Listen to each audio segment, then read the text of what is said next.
Okay, I'm delighted to welcome back Jon Rahm to the Genesis Scottish Open.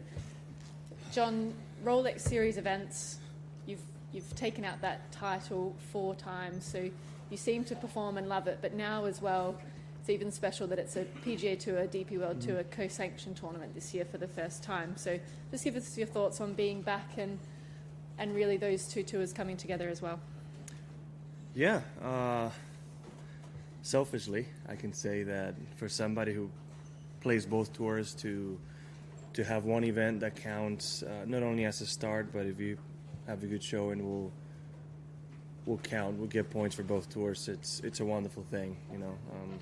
It's been times where you come over, you play good in Europe, and doesn't really reflect on the FedEx Cup, obviously, and vice versa, right? So to have one event to count for both for players like me and Europeans that live in the States it's a huge help, and I think it's a wonderful thing for the game of golf. You know, you get a more mix of players that maybe wouldn't come to this event to come and see this beautiful course and the great summer days of Scotland. So just at this point, looking forward to it and looking forward to get started. Sure. I think we'll go straight to the floor with questions. So does anyone want to kick us off first? And go at the back. Yeah, Jon, you've won everywhere in the world. Spain, Ireland, America, obviously. What do you think it is about your game that travels so well? I've been asked this question a couple of times, and I can't tell you just one thing. In one word, I would say is it's consistency. Consistency on the swing, consistency on the way I do things, I would say. I have a rather simple swing that allows me to pretty much play my game anywhere I go. And you know, when you hit it as well as I have of the tee over the last 5 years, you know, any golf course can be approachable. So I would say that. In one word, I would say consistency. But I am a firm believer. You know, you hear nowadays that, oh, this golf course doesn't fit for this player, or you know, you hear a sentence like that a lot. And our job as players is to be adaptable. It's my job to adjust myself to the golf course, not the golf course to me, right? If I only play the golf courses that are on paper good for me, that would be a very short list, and I wouldn't be playing many events, right? So it's also my job as a golfer to adapt to the situation. Brian. Hi, Jon. Yeah, it's great to have you back here in Scotland once again. I know you were here last year as well. If this event needed anything at all, it is now much bigger because of the collaboration between the European Tour and the PGA Tour. But how important is this in preparation for St Andrews next week? And secondly, on St Andrews itself, do you still get a buzz when you're driving to the town? So I think it's very important to play an event when you're trying to get ready for a major like it is the Open Championship, right? We don't play, when you live in the US, you don't see anything like it all year round. And it takes a bit of adjusting to get your golf game more fitted for links golf, right? You have to be able to control your spin, your trajectory, your ball flight, and try to use the ground a lot more than we're used to in the US. So being able to come a week before and have such a strong field competing, you know, it's an added bonus. Now with St Andrews, yeah, I've dreamed of playing an Open at the old course. It's a dream, I believe, of every golfer, especially for a European golfer. And to be the 150th edition, it's something that's very, very significant. And I can't really tell you how many times I've been shown and I've been told and I've seen the images of Seve celebrating his winning putt. And it would be absolutely amazing if hopefully be able to join my name to that list. And to be honest, I don't think there's a bigger achievement in golf than winning an Open Championship in St Andrews. I think it's as big as it gets. Martin. Jon, you had a top 10 finish here last year, but I think going into the last round you maybe had your sights on something better than that because you were only a couple of shots off the lead. Could you just talk about the week in general and just what you feel you can get again from this week going into the Open? Yeah, it's always good to play solid golf on a links course before you go to obviously to the Open Championship, right? It gave me quite a bit of confidence knowing that my game is ready to basically take on whatever St George's had ready for us. it wasn't my best weekend. I remember starting really hot on Friday morning. I think I was 7 under through 10 holes and ended at 6 under par, I believe. So I did have it going. I just didn't have my best weekend and definitely didn't have my best Sunday. But let's golf. It is how it is. I had a really good weekend at the Open Championship, right? So there's things that happened, but it just shows that I know how to play the golf course. But I remember we had a completely different wind every day last year. So we'll see. If we have the wind we have right now, it's going to be a very different golf course to what we play. So we'll see how the weather is, and we'll see what I can do. But you know, I think Phil Mickelson's shown that you can take a lot of confidence from playing a similar event the week before, since he's won a tournament before a major and then won a major a couple times. Alex? Yeah, John, when was it that you learned that you didn't have to be perfect to win? Long time ago. Long time ago. I wasn't a good ball striker, even remotely good to a good ball striker, till almost my junior year of college. So my whole life I knew I would describe myself more as a competitor, right? To where you go to the course with what you have, and you have to try to shoot the lowest score you can, period. I'm not maybe the most Spanish thing I can say about golf, but that's the truth. And that's how I grew up. And a lot of times as a junior player, my short game got me out of a lot of trouble. But that's the life of a golfer, right? You're not always going to feel your best, and the trick is to, on those days you're not feeling your best, somehow try to post an under par round.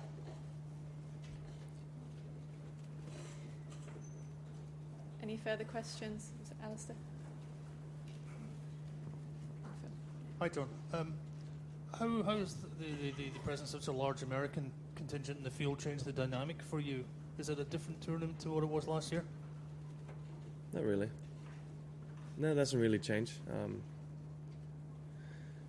There's some different players, but I would say the field is stronger, which is a good thing. It makes it for a better champion, a better championship.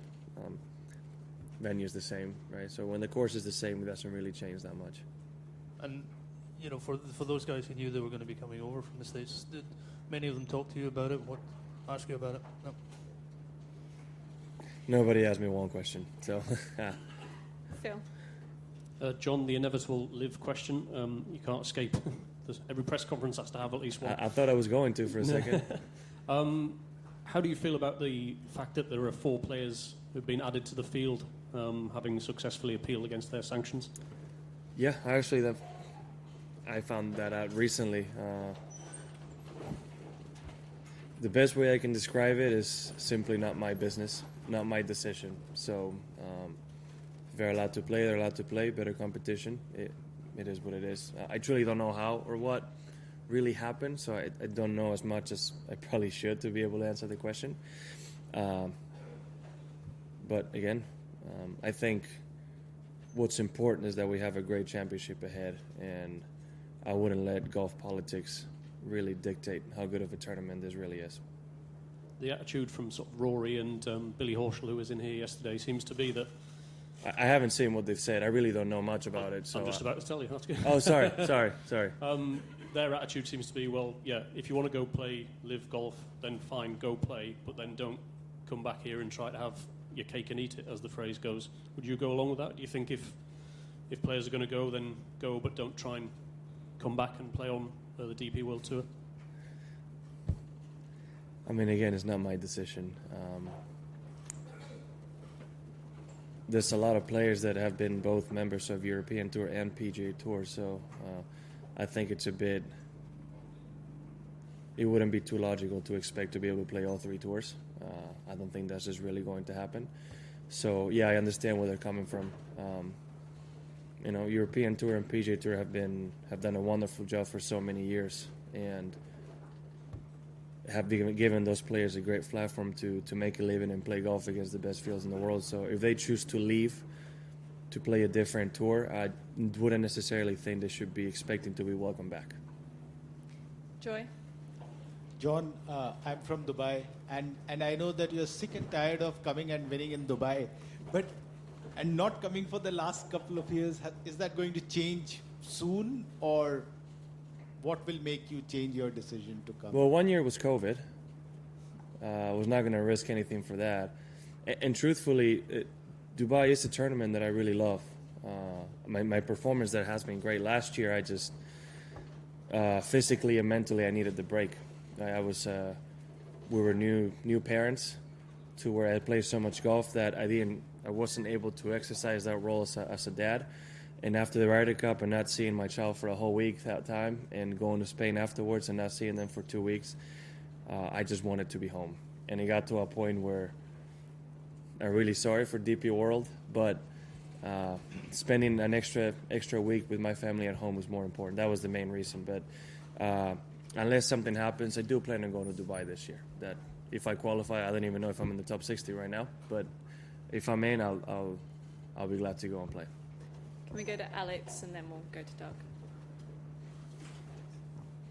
John, I'm sure you're familiar with the expansion of the strategic alliance between the PGA Tour and the DP World Tour. Could you explain to me from a PGA Tour standpoint what the benefit is to the PGA Tour by doing this? What the benefit of the PGA Tour is? Sorry, just with the wind, I didn't really hear you. What's the benefit? Yeah, to yeah, PGA okay. Tour players?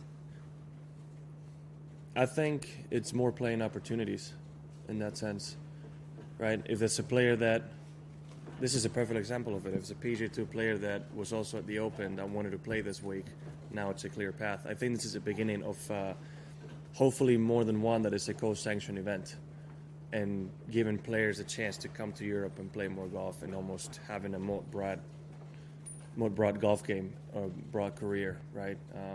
There is some wonderful events and wonderful venues here in Europe, and I do think a lot of, without speaking to most of the players about it, I do think a lot of them would love to come and have the chance to play. And some venues are really attractive, right? I mean, being able to go play in Italy, in Rome, maybe make it a vacation at the same time seems pretty good to me. I wouldn't be surprised if I'm the one doing that in the near future. And yeah, like I said, I do see also what you're asking. Obviously, a lot of European Tour players are going to have a more clear path to the PGA Tour, which is what also a lot of them want to do, right? You do have some great events as well there. So I think it's the best of both, right? It's going to be easier for each one to be able to basically transfer if you want to play on one tour or the other. Just want to follow up. Yeah, and then we'll finish off with Doug. So kind of as you're explaining it, do you foresee at some point that the two tours will be one day? I have no idea. I don't think it'll be one. I don't know. But I do think that we'll end up with a number of events where we'll count for both tours, right? It'll, like I said, be more opportunities. I don't know exactly if that will be. I don't know. That's a question for Jay and Keith Pelly. I can't really tell you what's in their minds, but if we could possibly end up with such thing where maybe under some scenario this one tour, I think it would be amazing, right? I mean, one of the beautiful things about the game of golf is that it takes us to some beautiful locations in the world, and if a bigger United Tour is what it takes for us to be able to share this great game, and for us to be able to visit some places that we never would, I mean, I wouldn't be opposed to it. Okay, we're going to finish with Doug, please. John, I'm going to assume that in the Opens you've played, you've been caught on the wrong side of the draw. I can't really hear you right now. I'm sorry. The wind is... I didn't say anything important. Don't worry about it. In the Opens you've played, I'm sure you've been caught on the wrong side of the draw from time to time. Probably, yeah. Is that difficult to, attitude-wise, to deal with? I mean, you've talked about understanding you're going to get bad breaks in a U.S. Open or whatever. Is it more difficult at an Open than it is other places? I think you really expect it when you come here. I can't remember in any of my Opens having a clear-cut, massive difference between the waves. I think it was one year in Muirfield, was it 02, where one of the waves had a massive storm come through and they played through it. Birkdale in 08, was it, where there was a big difference. Funny enough, Patrick Harrington came out of the bad draw and won. Justin Thomas this year at Southern Hills came out of the bad wave and won. So it's just golf. I mean, that's the best way to explain it. It's golf. It happens.